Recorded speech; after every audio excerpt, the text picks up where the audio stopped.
Right breaking చూస్తున్నాం. రాష్ట్ర మంత్రివర్గం పలు అంశాలపై నేడు కీలక నిర్ణయాలు తీసుకోబోతుంది. సాయంత్రం 4 గంటలకు ముఖ్యమంత్రి రేవంత్ రెడ్డి అధ్యక్షతన సచివాలయంలో కేబినెట్ సమావేశం జరగబోతోంది.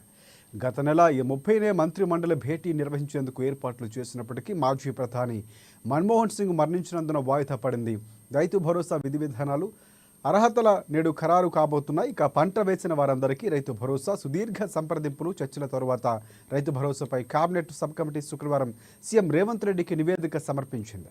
ఇవాళ మంత్రివర్గంలో చర్చించి తుది నిర్ణయం తీసుకోబోతున్నారు.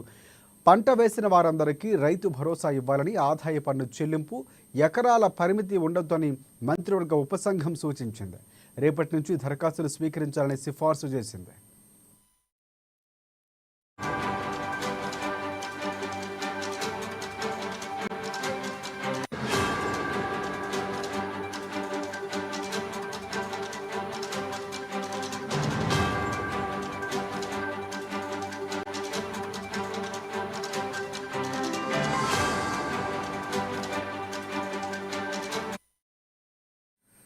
రైట్ రాష్ట్ర మంత్రివర్గం పలు అంశాలపై నేడు కీలక నిర్ణయం తీసుకోనుంది. సాయంత్రం 4 గంటలకు ముఖ్యమంత్రి రేవంత్ రెడ్డి అధ్యక్షతన సచివాలయంలో కేబినెట్ సమావేశం జరగనుంది. గత నెల 30నే మంత్రి మండలి భేటీ నిర్వహించేందుకు ఏర్పాట్లు చేసినప్పటికీ మాజీ ప్రధాని మన్మోహన్ సింగ్ మరణం నేపథ్యంలో వాయిదా పడింది. రైతు భరోసా విధి విధానాలు అర్హతలు నేడు ఖరారు కానున్నాయి.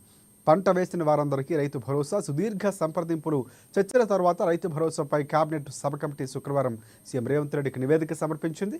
ఇవాళ మంత్రివర్గంలో చర్చించి తుది నిర్ణయం తీసుకున్నారు. పంట వేసిన వారందరికీ రైతు భరోసా ఇవ్వాలని, ఆదాయ పన్ను చెల్లింపు, ఎకరాల పరిమితి ఉండొద్దని మంత్రివర్గ ఉపసంఘం సూచించింది. రేపటి నుంచి దరఖాస్తులు స్వీకరించాలని సిఫార్సు చేసింది.